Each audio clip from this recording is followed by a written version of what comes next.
The other side of the coin of users of wallets is developers of wallets and developers of these kind of digital assets technologies broadly.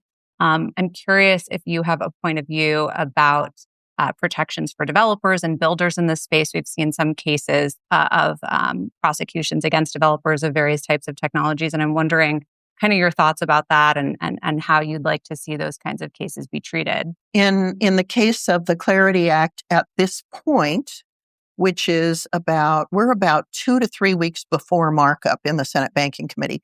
Currently, the language protects builders and developers' privacy. And we're struggling with some of the issues around law enforcement's desire to have more jurisdiction, more access to information. So there's currently a little bit of a dance going on with regard to something called Section 1960. We, in the current iteration of the bill, have provided the Secret Service with jurisdiction over such issues, but we've not given it to law enforcement more broadly. So we'll see in the coming weeks as we approach the markup in the Senate Banking Committee whether there's more give and take on that subject. Do you think builders of privacy-related technologies specifically need to be treated with special considerations? And how are you looking at that issue? I do think they need specific consideration because there are many people in Washington who believe that an asset that wasn't created by the government and is not controlled by the government should not exist. And so it's very important. It's important to protect the privacy of builders and developers because they are the ones who are innovating in this space. They are the ones who are making this asset more robust, more usable, more able to incorporate in the overall economy. So their protection is very important to me. I'm curious, how you think this bill will eventually get pushed through. What are the challenges that you're facing in getting it through? What are the next steps here to kind of push this over the line? Yeah, this has been wickedly challenging, much worse than I expected.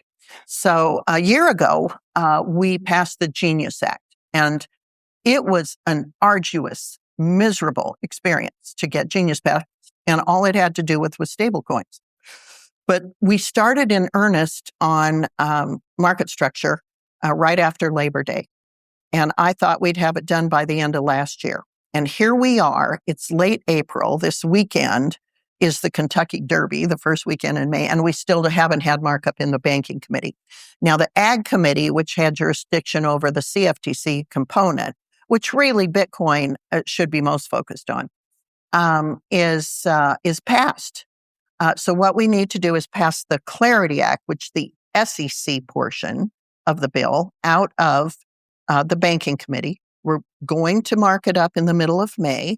Then we're going to need several weeks to wrap the two together, the Ag Committee's CFTC language with the Banking Committee's SEC language.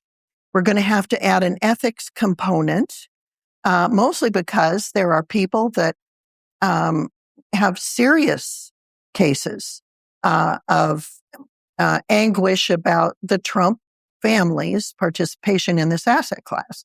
And so they want some ethics language that would prevent the president and the vice president from involvement in this asset class. And Isabel, if you'd been debanked, you'd look for an asset that you didn't have to trust a third party to.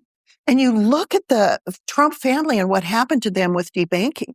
They were told within 1 week that their bank accounts were closed. And this is a family whose businesses pay thousands of people. And so they needed to find an asset that required no trusted third party. And of course, they turned to digital assets. So they are almost a family case study in the importance of this asset and why it needs to embed in the United States. And it has a lot to do with why President Trump and his cabinet are such ardent advocates for this asset class. how would you describe why this has been such a difficult bill to pass and You, an unusually difficult yeah, one? I would say the more difficult part has been the opposition of traditional banking. They came out, and the ironic thing is, it has nothing to do with the Clarity Act. It has nothing to do with market structure. But they want to relitigate the Genius Act that we passed last summer because there were provisions built into that bill that they didn't like, that they think provides competition for their traditional banking structure.